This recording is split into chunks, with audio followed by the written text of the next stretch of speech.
Ladies and gentlemen, I'm delighted to welcome Adam Atkinson to be with us this morning on Contextual Creativity, Deanery Initiatives to Resource Parishes. Adam, you're welcome, and I know you've had a difficult journey, so thank you for being here, still bright and breezy, even after the difficult time. Very welcome. Thank you. Very good morning.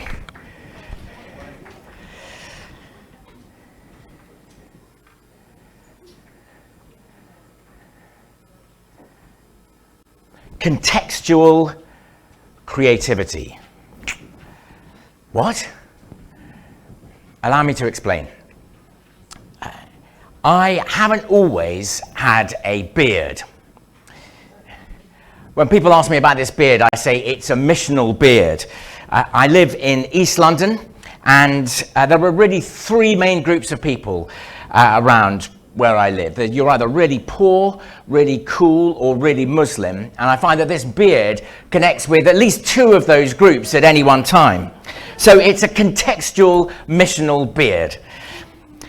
My name's Adam, and I'm a priest working as an Archdeacon, currently serving for Deaneries in central London. And my wife is a priest, and her parish is in Tower Hamlets, the old East End, where I've been a parish priest as well.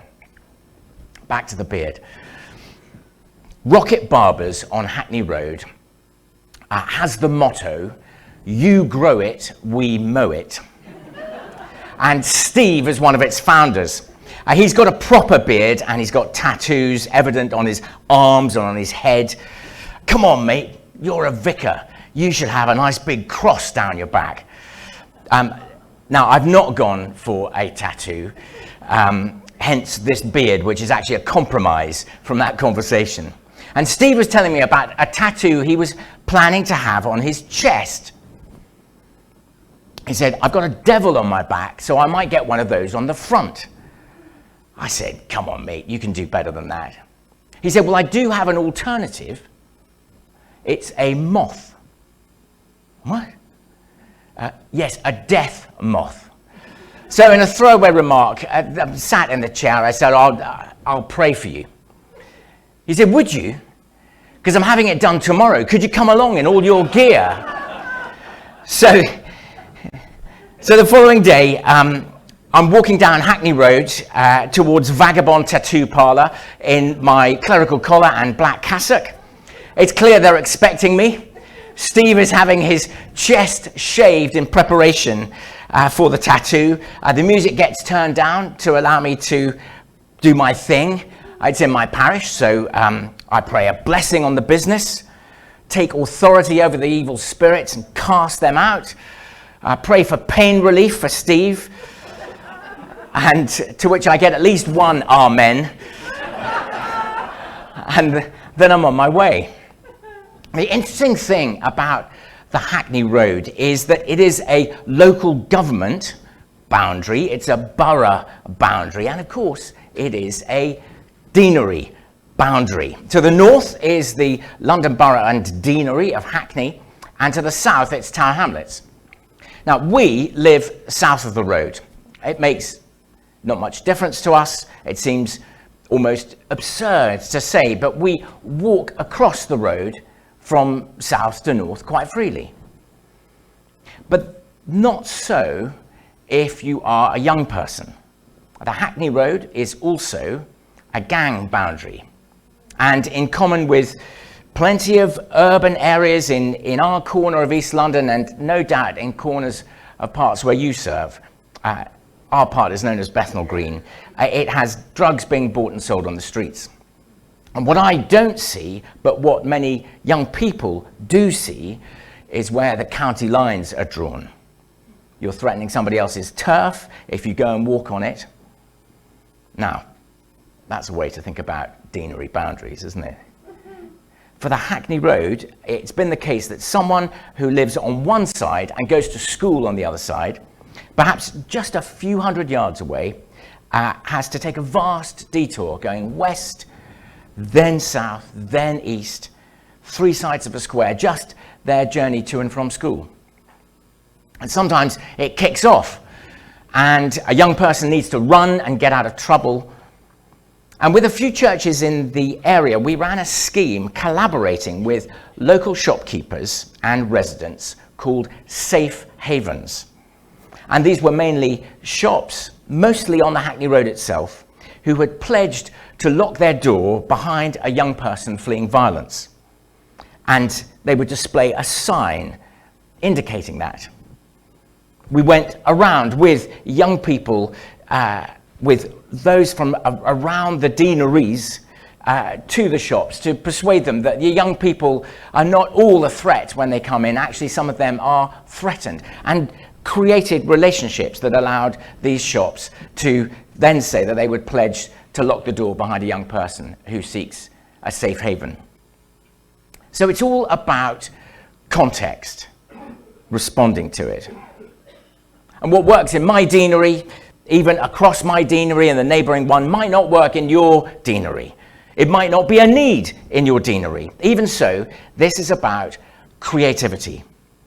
So I want to talk about working together, but let me just acknowledge that here in the room, there are many different deaneries of different sizes. You perform different functions. You are in many different contexts. But there are a few things that we have in common, such as an understanding that at the time available of volunteers has shrunk while the demands have grown. Would that be true? Okay. That the compliance agenda has justifiably but inevitably increased. Do I hear an amen? Amen. That PCCs can't just be representatives, they're trustees with safeguarding training to be completed, with governance competence to be fulfilled. Is that right? Amen. Yeah. There are reduced numbers of clergy and increased pressure on lay officers. Amen. Okay. There's, and we touched on this just now, there's national church vision. There's diocesan vision to check against your mission action plan. I wonder if you have the sort of place that is bold enough even to state a deanery vision. There are surveys to fill, there are parish returns to complete, there are accounts to have examined, there are faculties, which are known in our house as the F word. But friends, are you having fun? How's it going for you? Allow me to be another one that says, thank you for what you're doing. Thank you, genuinely. But in the light of all that list that we've gone through, that you know well, you can be forgiven for crying out, help. Here's one solution to that. A cherry picker. Yes, a cherry picker. A brightly coloured piece of machinery, like a small tractor, carrying a hydraulic crane with a mobile elevating work platform at the end to provide a worker with access to inaccessible high areas. A cherry picker. Hard hats on, little boys look in awe as the platform rises. What are you going on about, Adam? I want to give a prize to the first deanery that together buys a cherry picker. Think of all the high-level stonework issues, gutters, roofs, moss, the vegetation attached to the church tower. How on earth did it get up there in the first place? Look after the quinquennial inspector at their next inspection, but also then to action the long list of things that needs to be completed when the report finally comes in. How many of you, and I confess to myself, just roll it over to the next 5 years unless it's got 5 stars against it? A cherry picker. Quite expensive to rent, more expensive to get in a contractor.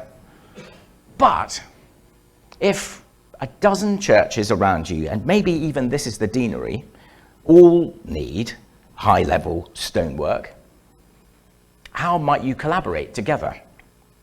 Maybe a cherry picker would be an answer. Anyone got a lock-up space? Anyone chip in for a second-hand one? Someone could do the maths. Anyone up for maintaining it for a year or two? Perhaps even a team. I bet there'd be a competition to drive it around. And if you don't, then maybe it's a good way to start a conversation at the pub. Know anybody who uses a cherry picker?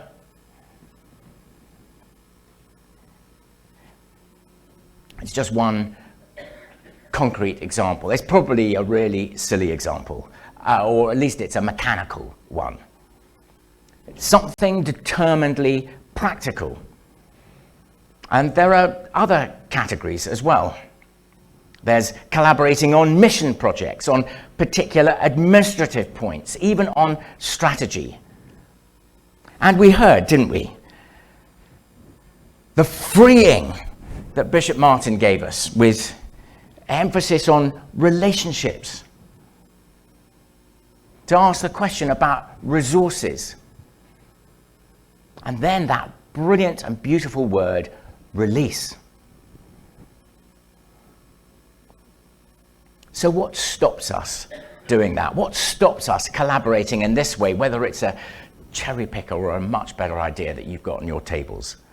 Well, there are those things that I listed. There is the weight that you carry today, and allow me to acknowledge that. And those things do distract us, and they cause us to use up a lot of time and actually emotional energy.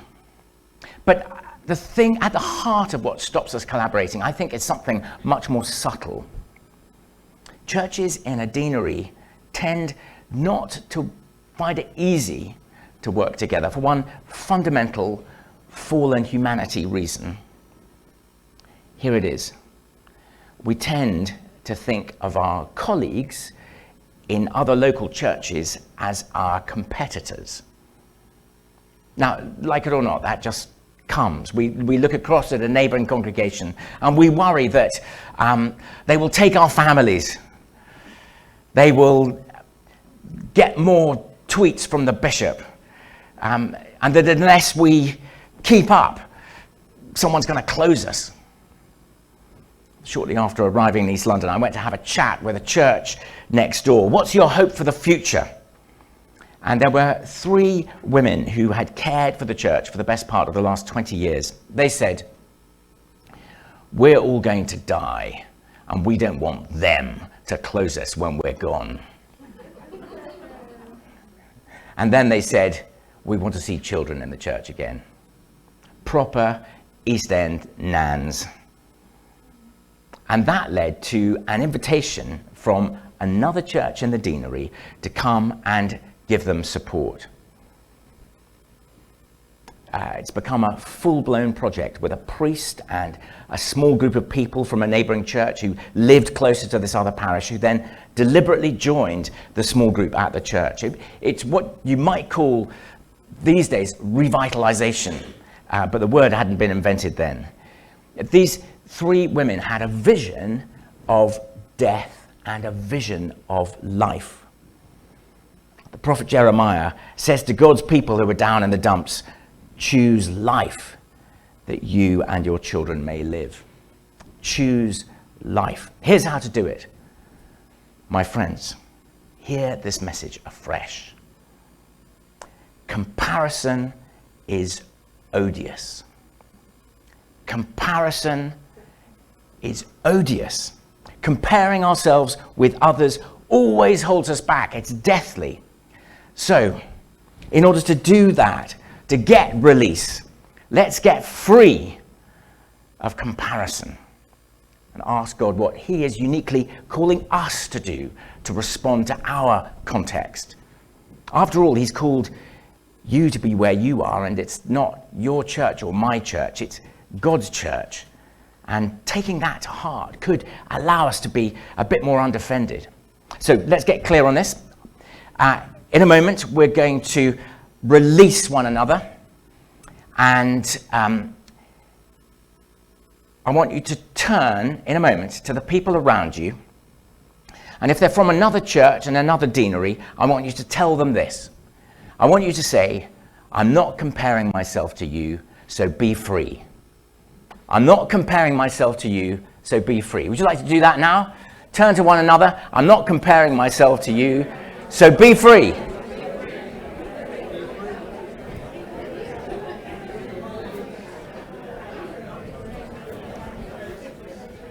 So out comes the release, right? When we stop comparing ourselves to others, then we are free to be creative. And that's when the fun stuff starts. Now, this session is ostensibly about Deanery Initiatives to resource parishes, and we'll keep going with that. And this afternoon, I'm going to hold a seminar entitled Best Practice in Deanery Initiatives, where you will be doing the work. And I'm hoping that we might spend time together working out how to make one step towards a new or a refreshed purpose, to consider how we might bring about deanery initiatives that do the job of resourcing parishes in their mission, even in their ministry. So now, to lead into that, I want to offer you a few examples that I've picked up from colleagues. And a number of you here, I know, having looked down the list, will be very familiar with at least one of these, because it's yours. And if it is, and if you recognize it, and I know the first one has the lay chair of the deanery here, then I'd like you to shout out, hooray, or that's mine. And you probably have on your tables, you have an even better list than what I'm about to give you. But here goes. So I've already mentioned safe havens in East London, and there are many examples when local churches together, or even a whole deanery, works to share in social mission, such as a food bank or debt advice. Battersea has collaborated on welcoming refugees, finding houses. Louder, louder. Thank you, absolutely. Finding houses, sorting out paperwork, offering care initially, and support beyond. Maybe there's a social action project that can be supported by the deanery. Now, beware someone who wants to ride a hobby horse. You'll know the dangers of that, I'm sure. But listen, get a good range of voices involved. You've probably done something just like this already. But it's okay for it to not be owned. You don't have to control it. Actually, you are free to offer what you have into the mix. That's fine.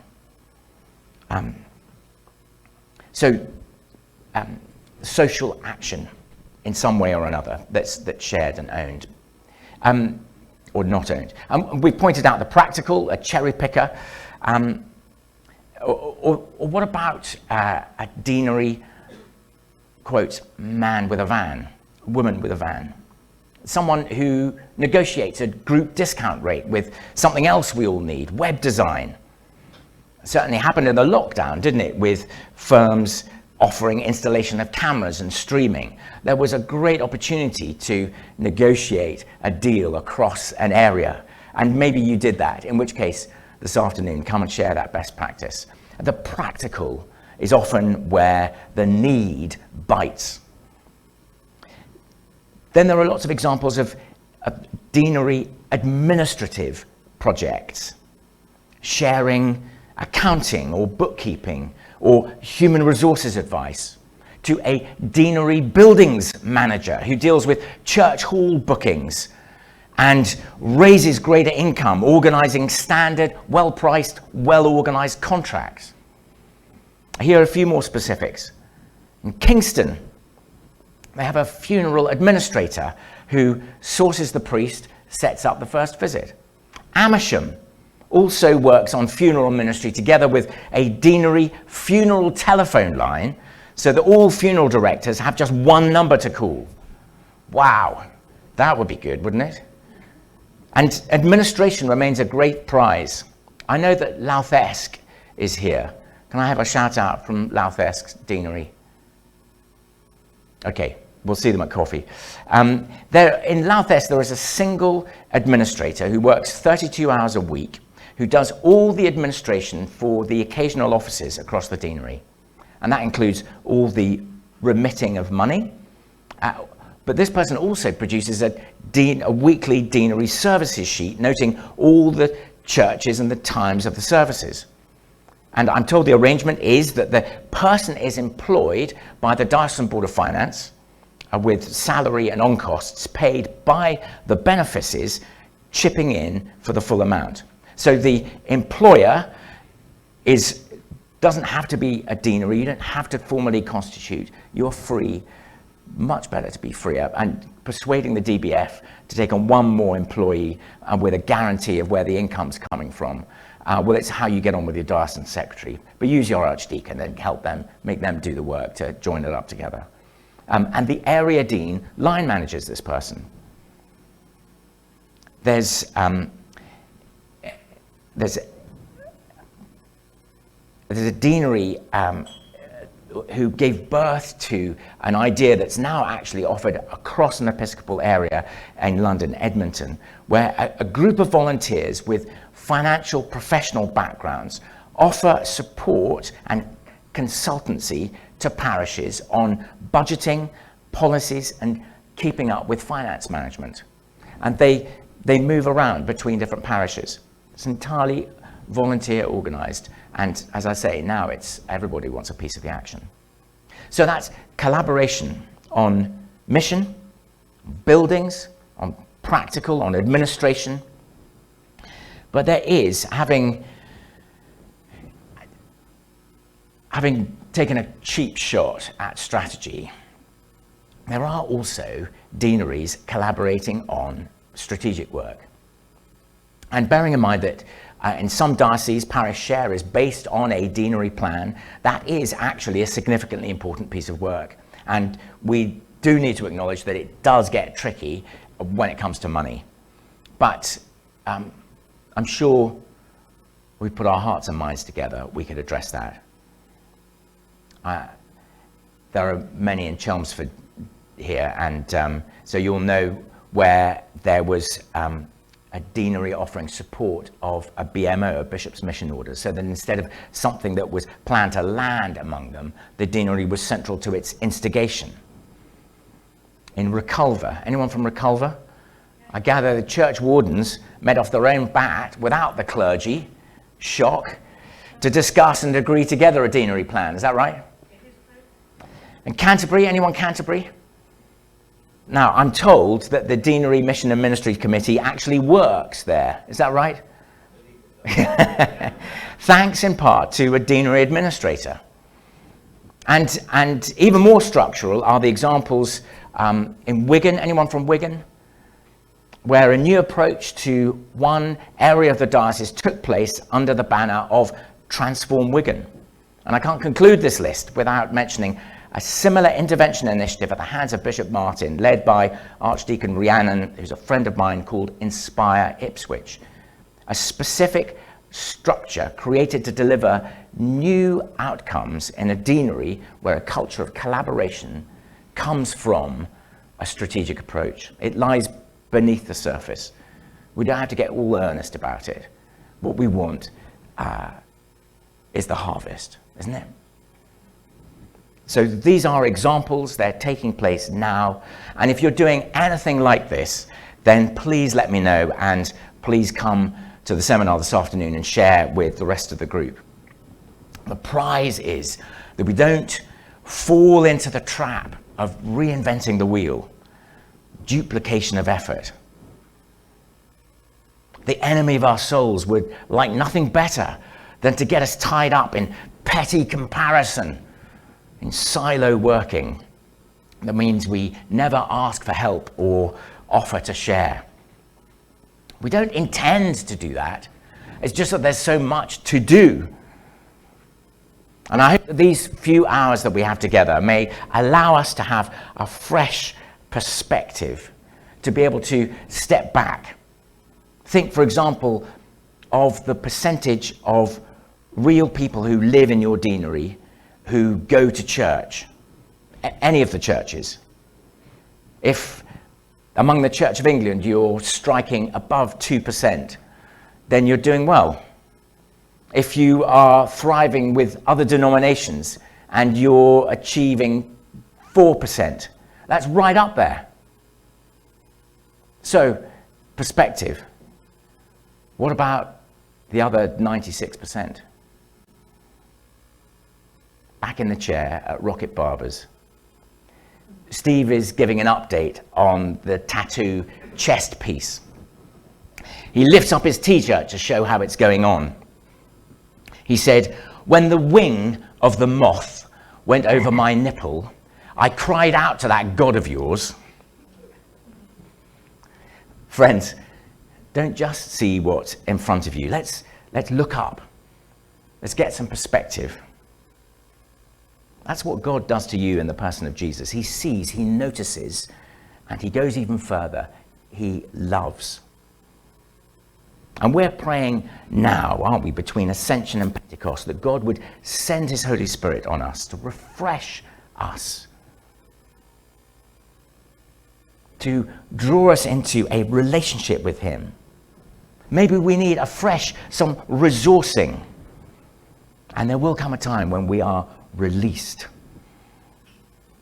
I told Steve I was going to share the tattoo story with you. He said, "You need to tell them this. Given how much it hurt when the ink needle went into my right nipple the first time, what do you think it was like waiting, knowing that a few days later I was going to get the left wing done?" You don't need a devil on your chest or a cross on your back for God to notice you, to know what it's like in your deanery, and to know that you need help.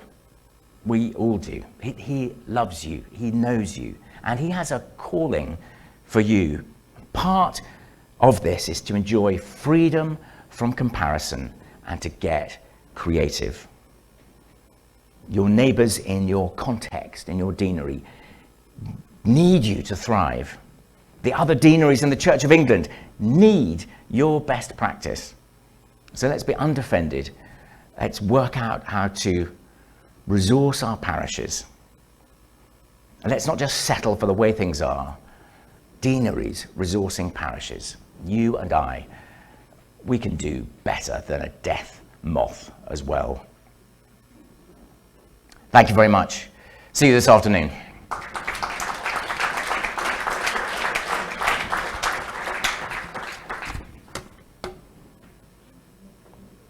I think it's time for coffee, and I'd be very glad to be in conversation with anyone, and please correct any facts, and I'll issue those factual corrections this afternoon. But equally, I'd love to know other examples of best practice, and then we're going to share that in the seminar this afternoon. But right now, I can see that you definitely need a cup of coffee. That's very kind. Thank you, Adam, very much indeed. According to our rota, we say we'll be back for 11:30, so perhaps a slightly extended break, but if we could be back ready to start dead on time, that would be lovely. Adam, thank you very much.